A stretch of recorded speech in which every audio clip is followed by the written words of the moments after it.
BRS రజతోత్సవ సభకి ఒక్కరోజు ముందుగానే ఎడ్ల బండ్ల ద్వారా సభకు వచ్చే వాళ్ళందరూ కూడా వెళ్తున్నారు. బీఆర్ఎస్ వచ్చిన తర్వాత టీఆర్ఎస్ ఆవిర్భావం తర్వాత పేద ప్రజలకి తెలంగాణ వాసులకు అందరికీ పూర్తిగా అనుకూలంగా మారింది అని చెప్పి ఈ సభను సక్సెస్ చేయడం కోసం, రజతోత్సవ సభను సక్సెస్ చేయడం కోసం పెద్ద ఎత్తున ప్రజలందరూ కూడా వస్తున్నటువంటి నేపథ్యంలో చూడొచ్చు. దాదాపు దయాకర్ రావు ఆధ్వర్యంలో వర్ధన్నపేట నియోజకవర్గానికి సంబంధించినటువంటి వాళ్ళ ఆధ్వర్యంలో చాలా మంది ఎడ్ల బండి ద్వారా ఒక రోజు ముందే వెళ్తున్నారు. అసలు ఈ సభ నిర్వహణకు సంబంధించినటువంటి ఏర్పాట్లు, అలాగే ప్రజల నుంచి ఎలాంటి ఆదరణ వస్తుంది అనేది ఒకసారి మాజీ మంత్రి దయాకర్ రావు గారితో మాట్లాడడం. సార్, ఆదరణ ఎలా ఉంది, ఎలా వస్తున్నారు సార్?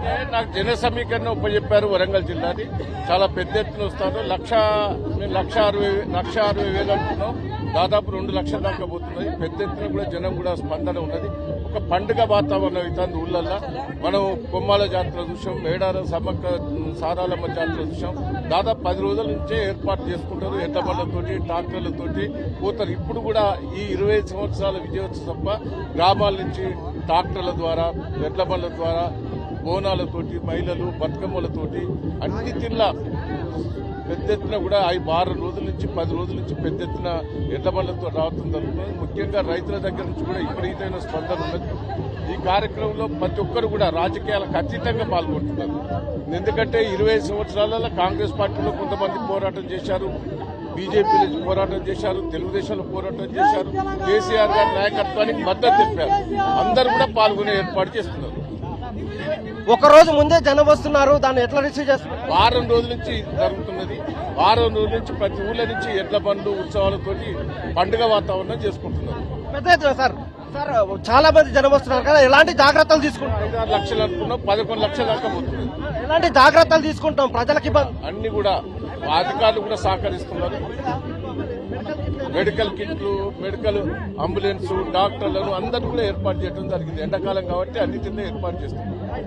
మనం చూడొచ్చు పెద్ద ఎత్తున ప్రజలు వస్తున్నారు కాబట్టి విజయవంతం కోసం వస్తున్న నేపథ్యంలో మనం చూడొచ్చు దయాకర్ రావు గారు నేరుగా నడుపుతూ వీళ్ళందరూ కూడా ఎడ్ల బండి ద్వారా వస్తున్న వాళ్ళందరికీ కూడా స్వాగతం పలుకుతూ నడిపిస్తూ వెళ్తున్నటువంటి నేపథ్యం కనిపిస్తుంది. చుట్టూ అన్ని చోట్ల నుంచి ఒక రోజు ముందే వస్తున్న నేపథ్యంలో బీఆర్ఎస్ శ్రేణులు 10 లక్షలకు పైగా జనం వస్తారని అంచనా వేసినటువంటి నేపథ్యంలో వాళ్ళకి కావాల్సినటువంటి ఫెసిలిటీస్ కల్పించడం, అలాగే రూట్ మ్యాప్లు సిద్ధం చేయడంతో పాటుగా వస్తున్నటువంటి ఈ సభను విజయవంతం చేయడం కోసం వస్తున్నటువంటి ఈ శ్రేణులను, బీఆర్ఎస్ శ్రేణులకు పూర్తిగా మద్దతు తెలిపేలాగా వాళ్ళకి కావాల్సిన వసతి కల్పించేలాగా ఏర్పాటు చేయడం జరిగింది. ఎక్కడ కూడా ఆటంకాలు తలెత్తకుండా మెడికల్ కిట్లతో పాటుగా పార్కింగ్ ప్లేస్లను ఏర్పాటు చేశారు. సుమారుగా 1250 ఎకరాల్లో ఈ సభ నిర్వహించేలాగా, రజతోత్సవ సభ నిర్వహించేలాగా ఏర్పాటు చేయడం జరిగింది.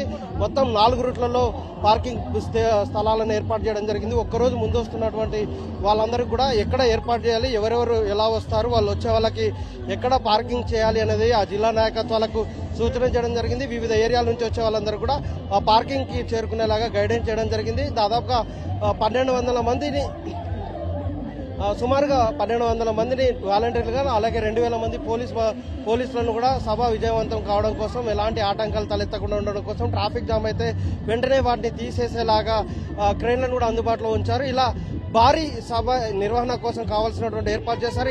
ఇప్పటికీ సభ నిర్వహణ ఏర్పాట్లు పూర్తయ్యాయి. అలాగే దాంతో పాటుగా జన సమీకరణ మీద మొత్తం నాయకత్వం మొత్తం దృష్టి పెట్టినటువంటి పరిస్థితి కనిపిస్తుంది. రేపు మధ్యాహ్నం వరంగల్ ఎల్కతుర్తిలో సభ పెద్ద ఎత్తున నిర్వహించాలని నిర్ణయం తీసుకున్న నేపథ్యంలో విజయవంతం కోసం కావాల్సిన విధంగా బీఆర్ఎస్ శ్రేణులన్నీ కూడా దానికోసం సమాయత్తమై ఉన్నాయి.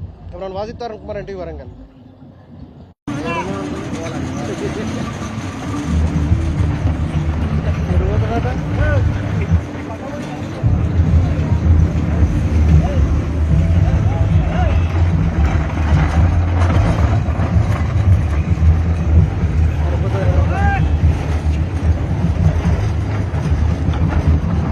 ఈ వీడియోస్ ఎల్ల పెడతావు?